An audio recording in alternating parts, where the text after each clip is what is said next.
Hello, everybody, and welcome to the Burgundy Zone. I am your host, Kyle, and I'm joined by my two co-hosts, Michael Hall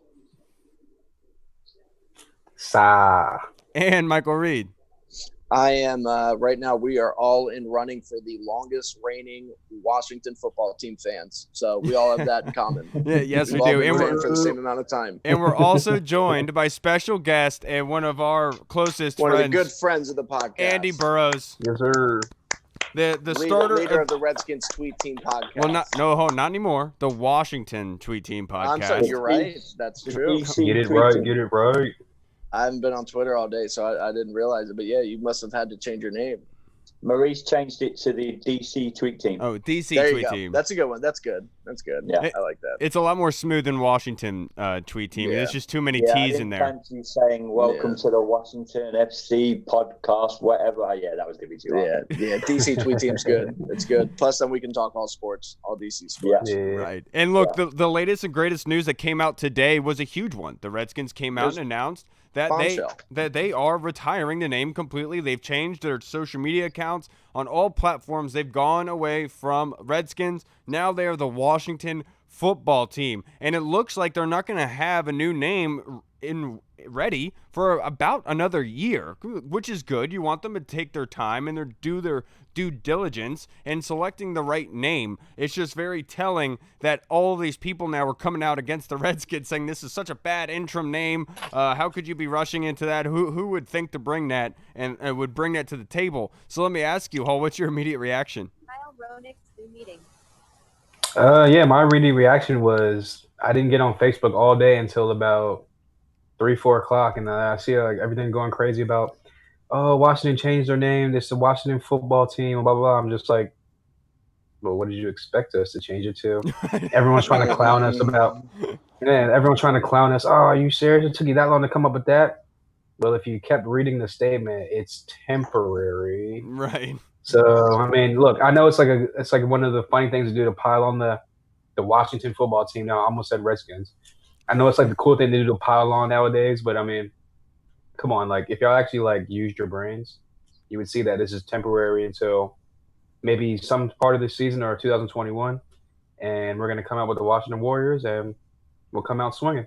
Now, I think we'll do this year. I think we'll do that this year, honestly. But I'm not sure if it's going to be Warriors, to be perfectly honest. Now it seems like that door is completely open. I would love Warriors to be the name. So let me go to you, Burrows. What was your immediate reaction to the Redskins retiring the name?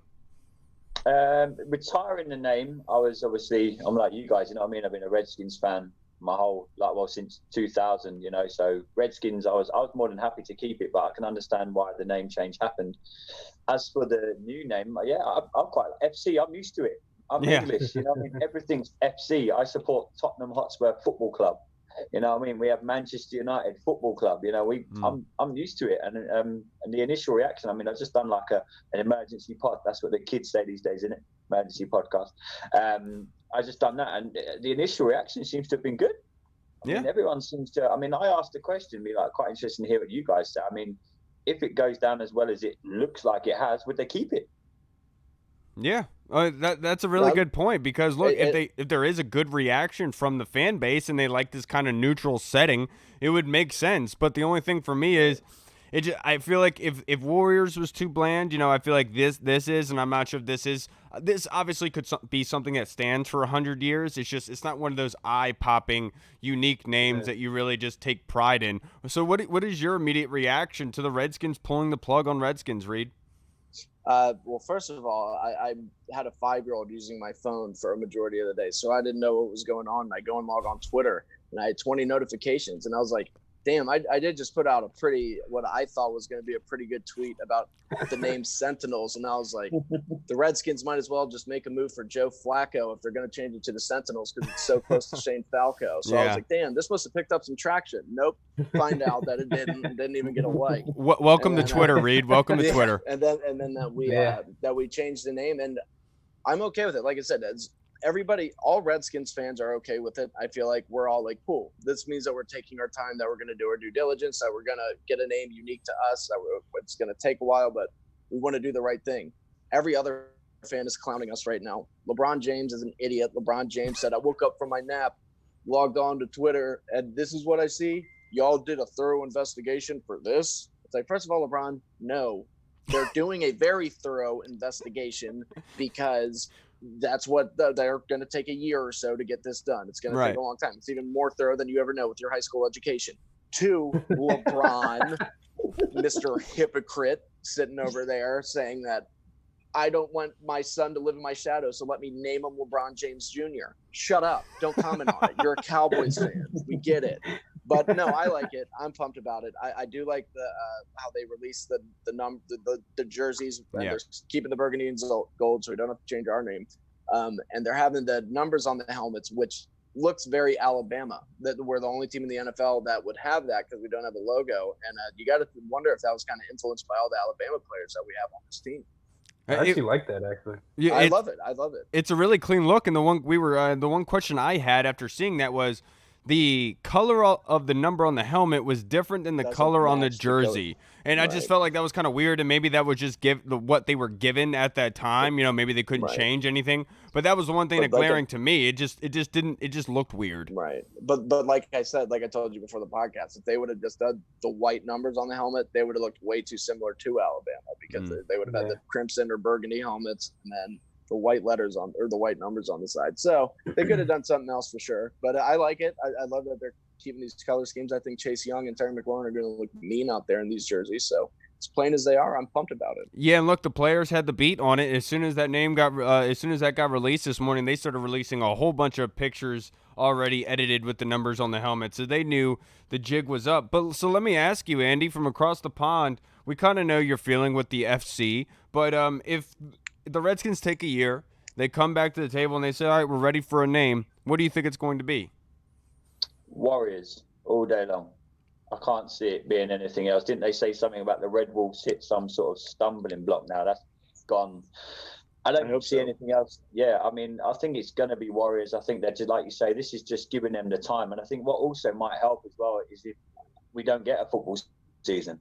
You know what I mean? That's going to give them even longer now to take their time. And I mean, if they screw this up now, if we're sitting here this time next year and they're called, the Washington Thundercats or whatever the hell they're going to call themselves, you know what I mean? But I think it'll be Warriors, and I'm okay with that. Yeah, I'm right there with you. I think Warriors all day long. I want to honor the military. I want that to be the unique thing with us that no other team does. And I talked about on Tuesday that when you're talking about Golden State, that's what you say. You say Golden State. You rarely say Warriors anyway to begin with. And so that's why I feel like the Warriors could easily take the league by storm by coming and making the playoffs and then coming back next year and releasing the name. I think they would easily take over the social media sphere. So, Hall, let me ask you, which one was your favorite? Yeah, I mean, I've been on board with Warriors since day one. I think that the alliteration goes well. I've seen a couple of the potential logos that people make on Twitter and stuff like that. With the W being like the monuments. Can I say something real quick? Most of those uniforms are so generic. The only thing that has any relevance to the name that you're saying is the name that's printed on the chest. So all these uniform combos you guys are making out there can be used for any other name. Exactly. The uniform would still look cool. Yeah, no, I like someone made like a W like with the Washington the monuments on the helmets, and that was pretty dope. I like that one. But yeah, I'm down with Warriors from since day one. I've been down with Warriors, and yeah, like you said, when people think about Golden State Warriors, they say Golden State, and when you made a great point. I think it was 1 or 2 podcasts ago. NFL is king, so if the former Redskins become the Warriors and kind of start turning the franchise around and start winning games, making the playoffs, well, eventually we're gonna not overtake the Golden State Warriors, but we'll be known as the Warriors over Golden State because, like you said, NFL is king, and yeah, I mean, this is this is one of those historic franchises, one of the storied franchises in all of sports, pretty much. It is. So I think that would definitely take over as not number one because obviously Steph Curry, Klay Thompson, that whole like era. Who knows how long they even have left, though? You know, Yeah. I mean, they had such a down year this year true. with all the injuries And stuff. and with they're about to somehow somewhere they're going to get the number 1 pick. But are they? Yeah, exactly. But are they even going to be able to bring Klay Thompson back? And Steph Curry's getting up there in age. Steph Curry started out old. Yeah, look, they're going to get the number 1 pick. Basketball. I know, but look, somehow, some way they'll get the number 1 pick, and they'll be like right back in the top of the West. But again, this is going to be such a weird season anyway with the coronavirus that it's almost just kind of fitting. Yeah, that, like we're just going to go with the Washington football team. I mean, I'm already convinced 2020 is a simulation anyway, so it doesn't. But think about it. This is going to be pretty fun in Madden after you advance past year 1 with the Washington football team. Then you can just go make your own jerseys and name them whatever you want. Yeah, that's a good point. So that'll be tight. I'm somebody who goes deep into franchise mode. So yeah, you know, the real question is, could you name the Redskins after year 1? No, it'll probably say this term is offensive. So I'm Burrows. I want to get your reaction to this quote because Jake Russell, right before we started recording, had put out this tweet. Louis Gray, a member of the Osage Nation and former president of the Tulsa Indian Coalition Against Racism, says using, quote, football team is, quote, worse than doing nothing. And the team is extending the name purposely because fans can still wear the old gear. Let me get your immediate reaction to his quote. I mean, we're in a no-win situation. I mean, people wanted us to get rid of Redskins. We got rid of it. We're now saying FC, which stands for Football Club. You know what I mean? What do they want us to do? Just be called Washington? You know, right. I mean, we can't. I think no matter what we do, no matter where we do it, someone will find something wrong with us. You know, I think we are the most hated team. I think we're the most hated team in sport. Yeah. You know what I mean? Like you guys are going to get onto later. We're at the bottom of every single poll. We're at the bottom of every rankings. No one ever talks to. I mean, admittedly, we have been trashed for the last God knows how long, but that doesn't give them the right to like trash this now. It's football club. I mean, what they gonna if they brought that in over here, every single soccer team would have to change their name. Yeah, you know what I mean? How can you find offence in foot? How I don't even know how you can find anything wrong with football club. Please, if anyone can tell me, then you know I'll be prepared to listen. But you can't. No, you can't. And look, I think it's a ridiculous thing that was even said, because you know. Like you can't erase you can't make people do something. Like there's people still walking around with like Jason Taylor jerseys. You know, like you're not going to be able to go through everyone's closet and burn all of their Redskin stuff. And those people bought that property. They are allowed to wear that, and they're still part of the history of the team. And it's ridiculous for this guy to be coming out after the Redskins because it's extending the name. What do you mean it's extending? No, it's not. Hey, I got a quick question. Hold on, I got a quick question.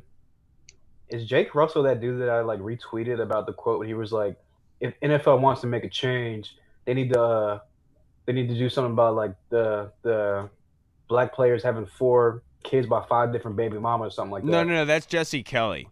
I'm pretty sure that was a fake. Dude, I'm pretty sure he was just trolling. Dude, that's just a political guy. Yeah, don't listen to anything. Don't feed into that one. That one. Yeah, I was like, wait, what? What an idiot. Yeah, that was such an ignorant thing to say. But what? Shit, I was just about to say something. I forget what it was. I forget. No, what were we talking about before that? Louis Gray. He was saying it's worse than doing nothing, and I think he's absolutely wrong because they are progressing. They're moving on from the name, and that's all that should matter. They aren't using the name anymore, and if it is a racial slur, then there's nothing you can do to people who still wear the old gear. Right, and look, sometimes that happens. Teams change their name. The Wizards changed their name from the Bullets, and you're still. I still have a Bullets hat. Jerseys. I still have a Bullets jersey. I mean, they still sell that. I mean, people still wear that, and it's not like if we were to change locations and restart again, like the Expos coming to DC, then I would understand. Then it's like, okay, let's just cut ties with that organization. You know, the Nationals recently started kind of paying tribute to the Expos with the throwback jerseys once a year. Yeah. But other than that, it's kind of like this is not the Expos. This is the Nationals. We're restarting. Right. This isn't that situation. This is just a name change that was kind of forced upon us that we didn't want to happen. You're not going to erase Sean Taylor's legacy. You're not going to erase those 2 Super Bowl wins. You're not going to erase Joe Gibbs. That like you still need that history is still going to be alive, and people are offended by it. Oh, get over it. Okay, we're doing what you wanted us to do. You want us to be progressive. We're being progressive. We're making the steps forward.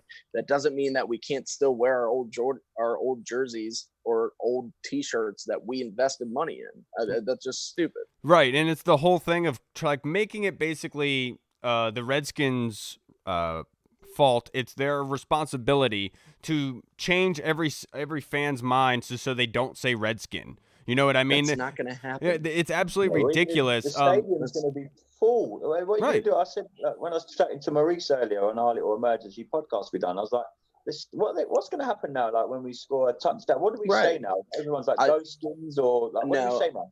I will say they could go it as somebody who does music for a living. What they could do, instead of Hail to the Redskins, they could do Hail to Washington. That's what they could do. But you know what I think that's all the only thing thing that do? they would have to change. You know what I think they're going to do when they score? I think they're just going to play the instrumentals of the song, but like let the crowd actually sing the words. Yeah. You know? Yeah. What they should do is play "Welcome to DC" by Wale and Lady Gaga. That would be pretty tight. That's what they should do. No, I will always say Wale's original to that was the better song. I think Lady Gaga ruined that song. Oh personally. yeah, no, but it's still a good song. Yeah, but I think to Andy's point, Andy's point is 100% correct. The Redskins are in a lose-lose situation. It doesn't matter what they do. They're if they didn't come out with this interim name at all they'd be told is that they're sitting on their hands and they're bleeding this out and they're trying to make sure they don't change the name. Well, they're telling you right now they are completely changing it. They are going to, but they're going to take their time doing it. So now you're saying that you can't take their time. They have to rush through it. How dare you tell me what to do with my product? And look at the things that have been said on Twitter about even the name Warriors. People were giving backlash to that. They were saying that's offensive. We're not your mascots. You can't do that. Any name that you got brought up, somebody was going to find offensive. Somebody was going to do something. So they're going to take their time. They're going to do their due diligence. They're going to really research this, and they're going to come up with the best name that they can. It's just for this one season, we're going to be the Washington football team. And that's because they couldn't get trademark rights or they couldn't do something before training camp started, and you need a team name before you start playing. So they said, screw it. Just let Ron Rivera and co focus on football. Yep. That's it. Let's just go. Let's move forward. Yeah, and that's all we want to do here. We want to move forward. We want to make sure. We've been saying this for weeks. Yeah, and we want to just be able to move on and get ready for football, dude. We have a very exciting team here. And before we get into any of that, Terry Bateman, the new hire, Dan Snyder's boy, ran Snyder Communications for him, has worked for the Redskins in the past. Is kind of Dan Snyder's fixer-upper, the guy that he calls to come in and fix with marketing. And he had a quote that I, in particular, took away, and that was, in regards to changing the uniform colors, that's not something that we ever discussed changing. We want to preserve the history. We have a great history. We want to link it in. The burgundy and gold is an important part of who we are. I can't see that changing, but that's not my call. So it's not like he's completely coming out and saying, we're not changing any of the colors. We're not doing anything like that. He's just saying, I don't see that happening, but then again, it's not my call. What is your immediate reaction, Burrows?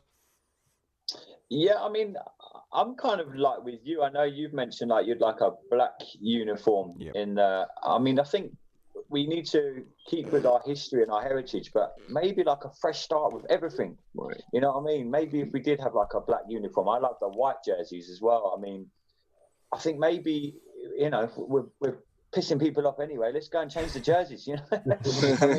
That's actually a really solid point. I mean, you're 100% right. While we're at it, we might as well just do a complete sweep of everything, right? I mean, if you're talking about a Band-Aid, why pull it out just a little bit, rip it off at once? You know what I'm saying? I think you're right about that, Burrows. My thing is I would like to keep burgundy and gold and then just tweak it a little bit, like maybe add some black color schemes into it, do something so you could roll with it, do some other things. Like you said, black jersey with burgundy and gold would look fire. That would look amazing. Yeah. But like you guys said, I mean, it would suck, I guess, but I mean, why not start over from scratch? Do what you got to do. I don't care. I just want football and I want a badass name and I want this to be over with. Yeah, and I love the mindset that they're going with, because it's not like they're saying that they can't add colors. They're just saying they're not changing the burgundy and gold, which I'm all for. I think the burgundy 100%. And gold needs to stay. It is a great color combination. What I'm really happy for is that in those examples that they put out, the models with the uniforms, they didn't have the yellow pants, which is something I cannot stand.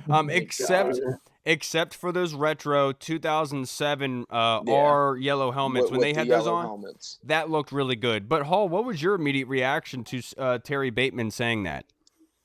Honestly, my immediate reaction was, obviously, we're going to keep the burgundy and gold. We're going to try to keep our core fan base and the ones that actually really love the the Washington football team, and they keep the burgundy gold. Like you said, that's history. Yeah. But I also took it as, because we don't actually have a name yet, we're trying to get trademarks. We're keeping the door open for Red Wolves, and that could all go into the whole transition of the red and white uniforms, like the Nationals and the Capitals, and you can incorporate the black uniform as well, obviously with black, red, and white. But yeah, that's what I took it as we're gonna keep the core fan base, and like hopefully like we'll do pretty good this year, like 8-8 or above, and that'll get fans excited. That way, if they do change the colors next year, 2021, it'll be less of a blow to the actual, the real big fan base. Yeah. And if they change the name to Red Wolves, then it's kind of like a softer transition. One of the things, I think you're completely right. Like if they're winning, I don't think people necessarily care, but I do think that it is important for them to keep the burgundy and gold, because if you look at every DC team, they're all red, white, and blue. We already have a red, white, and blue team in our division in the Giants. And I like the fact that that's how you can distinguish the Redskins from every other team in this area. It's the burgundy and gold. I 100% want burgundy and gold to stay. But no, I completely agree with you. I think that it will definitely ease it if they do change the color scheme, if they have a good season and show promise. Yeah, I really hope it's not Red Wolves. I do not want the howling. The howling is too much. Look, I've said it many, many times. My high school. But Kyle, what about the Red Wolves? Don't you care about that animal? My high school was the Coyotes, and they howled at football games. You gotta think about this though. You like Wolfpack, right? Yeah, but I don't want to howl. I'll tell you that. But I'm just saying though, like you don't think that people are gonna howl if it's like Wolfpack? Like anything wolf related, they're gonna howl. Right. Well, Kyle just really cares about the red wolf species as an animal, and he just really wants us to bring awareness, and he wants Dan to donate money, because Kyle runs Redskins Today. That was one of the worst things I've seen. I was just gonna say, are you like undercover Bentley Haskins? Those guys, I'm sorry, I like their accounts, but they've been pissing me off. They told Dan, Dan, change it to Red Wolves and then donate $10 million to the Red Wolf thing down in North Carolina. Oh yeah, just go ahead, donate $10 million, Dan. Just go ahead. Let me tell you what to do with your money. Still alive. That's $1 million a wolf. That's more than we got for the coronavirus. No, they're wolves. You're absolutely right, dude. I just don't want it. Look, the Wolfpack, I think, is something you could go off of. It's just I don't think the howling will be something that is pushed so much. It's one of those. It's almost like Twitter and the fan base has taken over this howling thing, where it should be like a player thing or like a speaker thing. It shouldn't be something that you do all the time. And the one thing about fans, they overdo stuff. And all we're going to hear is during the game is every first down is somebody howling, and I just cannot stand it. I know it's going to be really annoying. I don't even want that opportunity to be presented. You know what I mean? I would love to see Jonathan Allen howl on the field, though. Like, that would get me fired up. But the fans, no. No, not at all. Not at all. But look, let's move on, because good news. The NFL season looks like it's going down right now, and all of the Redskins rookies came in yesterday and signed all of their rookie deals. So we are all set and ready to go for training camp, everybody. And Chase Young's deal, his overall deal is a 4-year with a 5th-year option, $34 million and $0.56 million. And then the option for the 5th year, obviously. But his signing bonus is just south of $23 million. Could you imagine just getting that in your bank account? Just right away for signing a piece of paper, you get just about $23 million. That's it? Wow. That's must be nice. It's but we have it over here with soccer. You know what I mean? It's the same thing. It's like elite sport. Yeah, right. It's elite sport. It happens. You know what I mean? We have players earning they earn more in a week than I do in 2 years. Yeah. I mean, it's elite sport. But like you say, if we make the playoffs and have a run, you can pay him what he wants. I don't care. Yeah. I'll tell you right now, he hasn't even played a snap for the Redskins, and he's worth every single penny. And I'll put that on there. Now, I was listening to Grant and Danny today talking about the NFL did like a poll and said the teams that would be most improved from last offseason, and they had Tampa at number 2. At number 1, they had the Dolphins, and then the Redskins were 19th. And the one person, Grant and Danny go down the list, start naming all these names. The one person they forget to say is Kendall Fuller, and it's a huge signing. That was such a weakness, and he can cover multiple positions. He's listed as a free safety technically in the new Madden, but he's going to be a corner. Why? He's a corner. He can play. I know. I don't know. but he's a corner. He can play safety. He can play inside. That's where he's best, as a nickelback. And was just won a Super Bowl. And when he was last here as a nickelback, he was the highest rated nickelback in the NFL. And that was one of our weaknesses, was a corner position, was our secondary. And so, like, how can you, I don't know, how did they leave him out of there? Yeah, I don't understand it, because the one thing they talk about is the departure of Josh Norman and why that doesn't go We got better. We got better at that position. What do you mean? He was Way benched at the end better. of last season. Addition by subtraction. Right. Fabian Moreau did better than Josh Norman when he replaced him. Right. It's like the Nationals. Bryce Harper leads. They win in a World Series.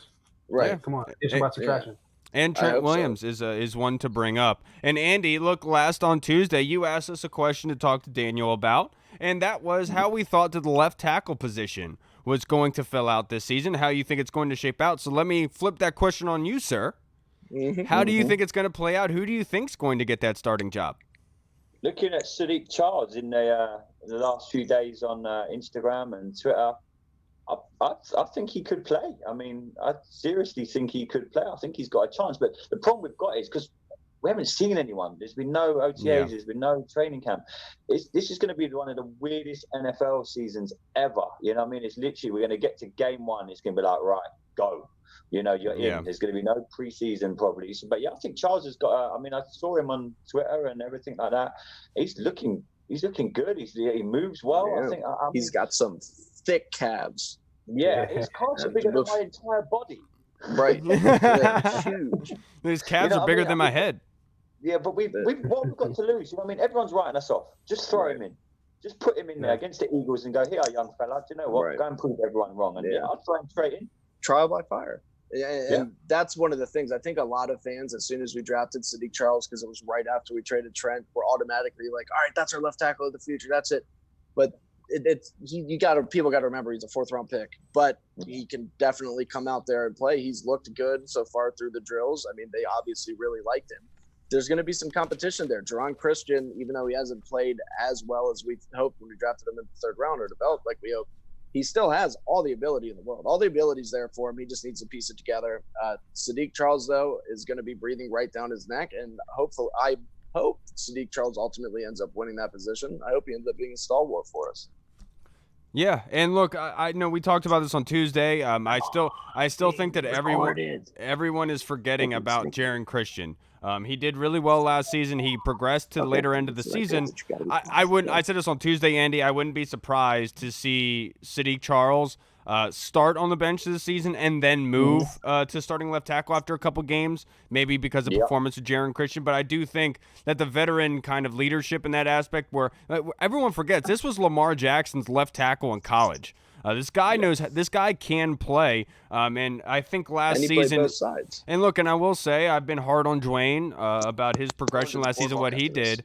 I'll say right now, I was wrong for that, because I think you have to consider last season a wash. You really can't consider everything a guarantee in that aspect, because so many things were going wrong. The place was in shambles, so you can't really dictate that. So I think Jerron Christian could easily take that position early on. But Sadiq Charles looked really smooth with his movements in his Instagram videos, so I wouldn't be surprised to see him get plugged in right away and do well. So the next one I wanted to talk about with you guys was the Redskins running backs. It looks like this is all over the field right now. We don't know where this is going to go. So, Hall, let me ask you, how do you think it's going to shape out this season? Well, it obviously all depends on Darius Geis's health going into the season and going during the season. But I think to start off, it'll be actually, you know what? I'm going to retract that. I think it's actually going to be Darius Geis's job to lose going into the season. I know there was that one quote about I think it was Lurch on The Junkie said that he had somebody that was playing golf with Scott Turner, and Scott Turner was kind of just loose with like how he was talking about the players and what he kind of thinks of the upcoming season. He was really high on Dwayne Haskins, a couple other players, Antonio Gibson as well, and Gainey Golden. But the one thing that stuck out to me whenever Lurch was saying that was he did not trust Geis's health. So it's going to be up to Geis to come in and prove to the coaching staff that, look, I can stay healthy. I can be that guy.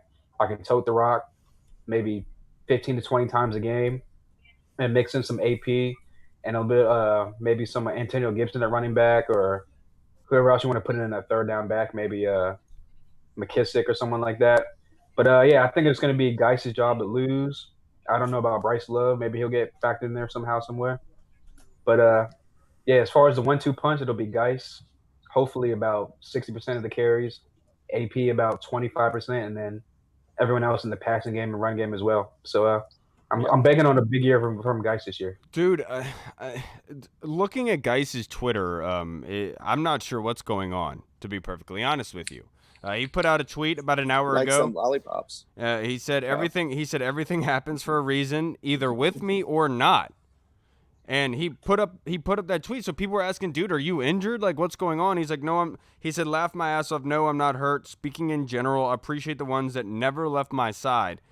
Begs the question, is there? He probably broke up with his boyfriend.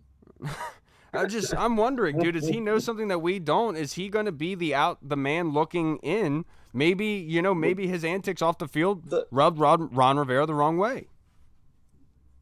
Look, well, I mean, they it's no secret that it's a crowded running back room right now. They brought in a lot of running backs this offseason. J.D. McKissick, Bryce Love, Peyton Barber. Peyton Barber, like they drafted Antonio Gibson, like as good as Darius Geis can be, and we showed flashes of it.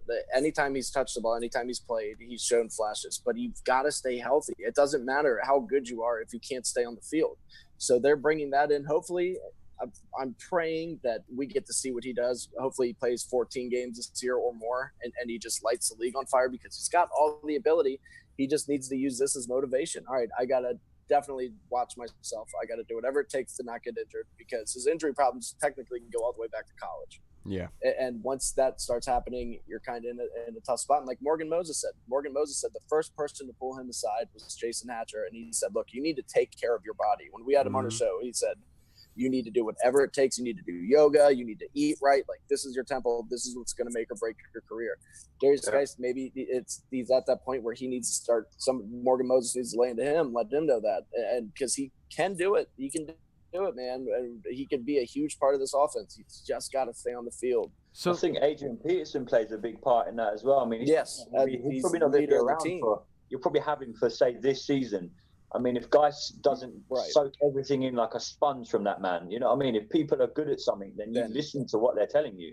Don't just be like, oh, yeah, you know, I can do this. But you've got Adrian Peterson on your roster. Don't just surefire Hall of Fame. That's what everything that man says. If he tells you to do something, you do it. If he tells you to do something for a reason, you do it. You know what I mean? I'm hoping that he's going to pull him to the side this season and say, look, young fella, you could be me in 20 years' time. But you need to get healthy, and if you don't, then you've got no chance. But if he doesn't learn off AP, then Hopefully that conversation had already gone down. They've played with each other for 2 years. Right. Yeah. You'd like to think so, but yeah. I got you.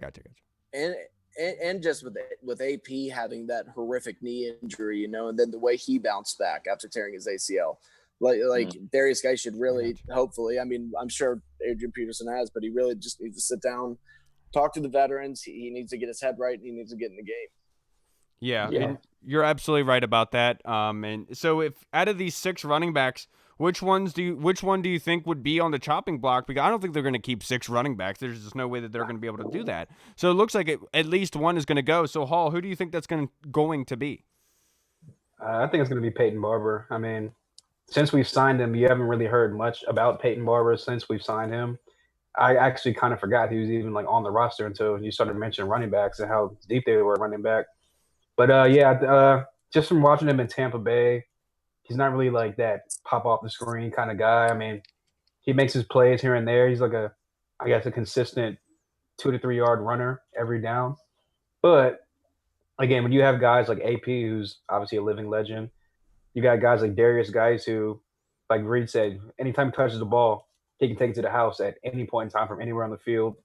You just drafted Antonio Gibson, who, again, if you watch his college highlights, anywhere on the field, anytime he can take it to the house. And they got J.C. McKissick, who can play that Chris Thompson, maybe even better than Chris Thompson role. Coming out the backfield, they can put him in a slot on the outside, like they did in Seattle. So, yeah, I just think it'll be – and they got Bryce Love, obviously, who hasn't showed anything yet, but maybe they want to see what he can do. I think it'll be Peyton Barber on the chopping block. Yeah, and I think you're absolutely right about that, Hall, because, out of all of these signees, Geis, AP's not going anywhere. That guy is a rock. He has been sustainable for us the past 2 seasons. Geis, I think, just has too much talent to just straight up cut and let go. Right. I think trade would be the only way they'd be able to get rid of him. Now with Bryce Love, I think he was a possible Heisman winner, when he was in his junior year. So I think this guy has a lot of talent that we have yet to be seen. Obviously, he's got to stay healthy, but I don't think it's Bryce Love. I think they could have lightning in a bottle there. And then when Antonio Gibson, he was just drafted, so it only leaves with Peyton Barber. So I think you're absolutely right about that, Hall. He's the one that's going to be on the chopping block. But I know Hall has to leave soon. So before we get out of here, I want to go around the horn here. I want to ask you guys. The Pro Football Talk rated the Redskins as the 32nd power rankings going into the season.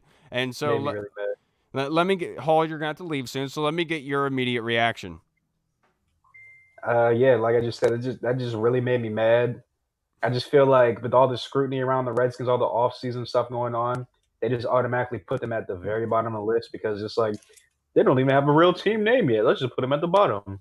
But if you really look at the talent on this team compared to all the rest of those bottom-tier teams they were talking about, we're clearly above them talent-wise.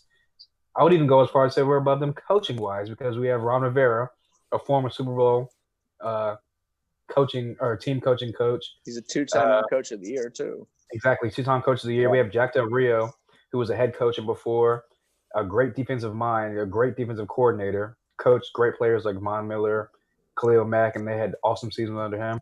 So just adding Chase Young, you can only imagine what he's going to do with him.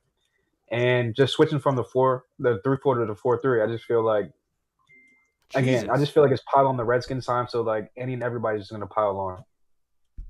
Yeah, and look, I think you're right about that. Look, Pro Football Talk, the Washington football team, not Redskins. Pro Football Talk always has it out for the Washington football team. They always have and always will be. I think being 32nd is ridiculous. I've said it multiple times. As much as I love Chase Young and what he brings to the table, I think Ron Rivera was the biggest piece that was moved here, and that kind of mindset and culture that he brings is exactly what the Washington football team has needed for for 2 decades. They've needed that kind of face, that identity, that hard-nosed, I'll run through a brick wall kind of thing. And that's what Ron Rivera brings. And with all the pieces that are here, along with Chase Young, and then the offensive line needing some minor help, but still having some good and capable guys on the offensive line, I think this team is ready to go. I think 32nd is ridiculous. I think that needs to be cut in half at least. What was your immediate reaction to that, Burrows?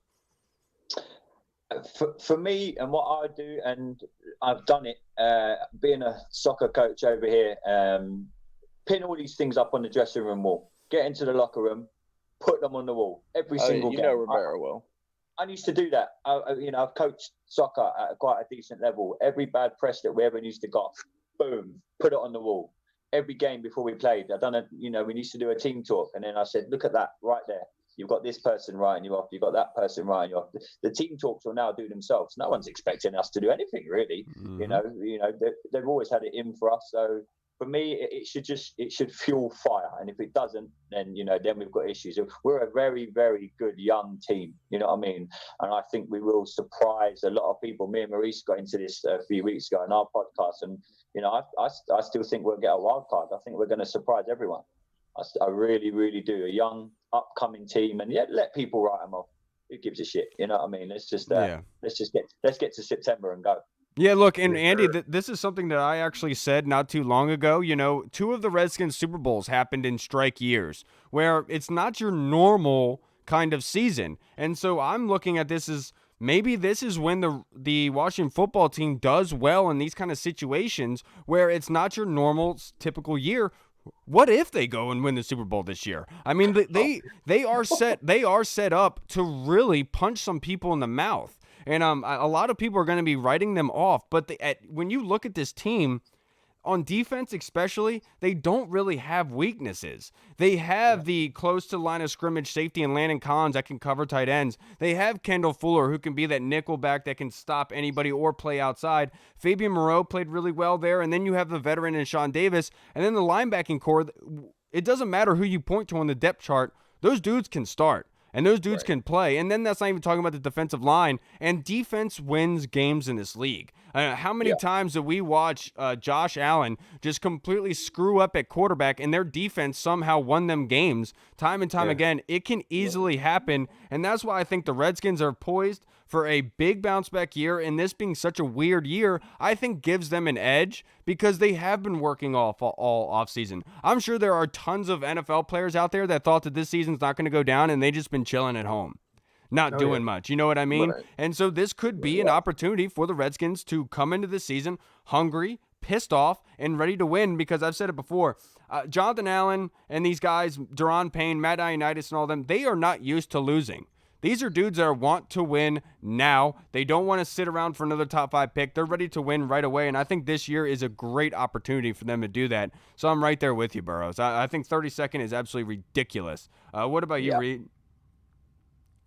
I just think if you really look at the other teams that are kind of bottom of the barrel, I think that we're better than the Bengals. I think that we're better than the Jaguars. I think that we're better than the Jets. I think that we're better than a good amount of these teams. I mean, you just look at it, our defense alone is going to be spectacular. Our coaching staff is spectacular. Dwayne Haskins has put in just as much, if not more work than anybody in the NFL from what we've seen. And every wide receiver wants to seem to work with him right now and go throw with him. There's a reason that he's been making his rounds on social media doing all this. There's so much talent on the Redskins, especially at running back. We've got some good young wide receivers. We've got a stud in Terry McLaurin. Of course, there's questions at tight end and the offensive line. But, I mean, this defense can make up for a lot of that. We're not the worst team in the NFL. Yes, there's a lot going on around the Redskins, but if anybody can handle it, like I said last week or last episode, Kyle, if anybody is fit to handle a franchise in this type of disarray, it's Bill Belichick and Ron Rivera. Those are the two guys that you would want to lead with this much turmoil, this much stuff going on. Yep. And we've got excellent pieces in place. We've got good coordinators, good young players, and we're going to surprise a lot of people this year. We're not going to be the worst team in the NFL. Well, let me look, because it begs the question, why haven't the Redskins been successful over the past 10 years? What is the one It starts area? at the top. Where's the one area? And it's defense. The man at the top hasn't going in his own team. Well, I'm getting at is it's defense. The Redskins have had a good offense in 2012, a record-setting offense. With Kirk, they had great offense as well. Exactly. Defense is where they have struggled, and not only do they have Jack Del Rio running the defensive coordinator, they have Ron Rivera. So you have to imagine that weakness is already corrected just by their coaches being somewhat smart, knowing what to play. You add in the generational Chase Young, right? And defense is going to be so much better. I think that the offense is going to surprise some people because I think Scott Turner is going to be a pretty big commodity coming out of the season with what he's able to do on offense. And I really just think that there's a plethora of running backs. All the signs are there right now for the Redskins to have a surprisingly good year. You haven't got soft coaching anymore either. You've got someone that ain't going to take no BS. Jay Gruden would probably be like, "Oh, coach, I don't fancy practicing today." Okay, you can go home and have a day off. Rivera, like you said, I think Lake Lewis, when he was on the podcast, he said, "You mess with Rivera, you might get some hands." Yeah. Right. You know I mean? And apparently, you mess with Jay Gruden, though, he's going to tweet, he's going to text you and try to set up a fight. See, the thing is with me, I'm not even sure if he was trying to fight, dude. I think he was legit trying to have a conversation, but it came off that way. But one thing I will say, DJ Swearinger. I like to imagine DJ Swearinger, from the minute that Jay Gruden texted him, he knew exactly who it was. The whole who dis thing is hilarious. But as soon as Jay texted him, he knew that at some point he was leaking that text message because we've all heard DJ talk. Yeah. We've seen DJ bitch Terrell Pryor on the field, do a fake punch at him, and then make Terrell Pryor flinch. Back down from a fight with a 40-something-year-old. So when he's talking to Jay Gruden, it's like he's talking to a priest. You know what I mean? It's like he's talking straight up like, "Oh, well, maybe we should hash this out tomorrow, like real men." He knew he was going to release that. Yeah. He knew he was going to release that without a doubt in my mind. Frickin' Jay Gruden trying to fight players. And then he said, "Jay, and then there's going to be no weak coaching anymore. You're not going to mess with Ron Rivera. Him alone, just having him on his own. If he was there on his own. You're not going to mess with this guy. You either get shit done or you just get going. Go. See you later. You know what I mean? He is going to make it into a hard. Bear's not going to play that. Nah, he's Yeah, we're going to Rivera be. said in the I will opening press say, conference. Jay is going to have some fun in Jacksonville with Gardner Minshew. Those two together, look out. If he even Not on is the able field, to work I'm there. talking about off the field with their parties and their drugs and stuff. They're going to have fun. Gardner Minshew definitely does drugs. Let's be real. Yeah, and look, I'm not even sure if Jay is going to be working for the Jacksonville Jaguars at this point. With given that all those rumors flying around and him taking passports down in Costa Rica, Redskins cheerleaders. Oh, ridiculous! Ridiculous. Absolutely Larry ridiculous. Michael's going to start calling their games. Don't say that. Don't say that. All right, everyone. Right. All right, everybody. Well, that's going to wrap us up for this show. I appreciate everyone for stopping by. And then, Andy, of course, really appreciate you coming on today, sir. Go check out the DC Tweet Team podcast. Yes. Andy has done an incredible job. I've told him this time and time again. For somebody that has just started a podcast, you are moving at light speed. You are blowing through this thing and blowing the lid off everybody. Big guests. Right, dude. You're killing it. Keep going, Andy. You're doing awesome. Thank you, man. I really appreciate all the support. Obviously, I listen to you guys every week, and I'm really, really grateful for we've now got a friendship, and I have good banter with you guys, and try and do my American accent as best I can. But I'm really grateful for all your help. It was coming on here that really gave me the push to do the podcast. So yeah, you guys, your shows inspired me to go and do mine, and obviously, you guys are the leaders, and we're just trying to follow. We're mere minions. No, we're not. Nobody's leading here. Nobody's leading. No, but I will say, challenging us to a golf round, that is going to happen. That video is going to be coming soon. Yeah, we're coming. Well, I'm bringing my clubs, boy. I hope you got some money. I'm going to take some. I'm going to take some Benjamins off you. That's how you do it. Look. I'm going to bring cash, but I'm going to bring a bag of pennies. I'm gonna let Kyle hit for me too. So Kyle's gonna hit for himself and for me. I know Ian's looking forward to getting over and hanging out with you guys, and we're definitely going to play golf. Yeah, not only we're going to play golf, we're definitely going to have a pint or two to celebrate. And hopefully something drastic happens this season, Andy, and we are allowed to go back to the stadium, so you can come overseas to watch a game. Maybe if that does happen, because I want to be able to party with you, enjoy some games. I was planning on coming to the home opener maybe, but hopefully this season. If not, I'll definitely catch up with you guys and really see if you Americans can drink. Reed can't, but I can. I'm good. Trust me, I'm fine. All right, everybody. I'll be all right. Thank you so much for tuning in to the Burgundy Zone. I'm your host, Kyle. I'm Hall, reporting live from Maine. And I just stubbed my toe. I'm not going to lie. I have an ingrown toenail. It hurts like shit. That's gross. All right, everyone. Again, thank you so much, Andy. We really appreciate you, brother. And we'll have you on again. We can't wait for it. Everyone, go like and share us on Facebook, iTunes Podcasts. You can find us on Good Pods, YouTube, Instagram, and Twitter. Thank you so much for tuning in, everybody. Washington football. Woo! Sounds so weird.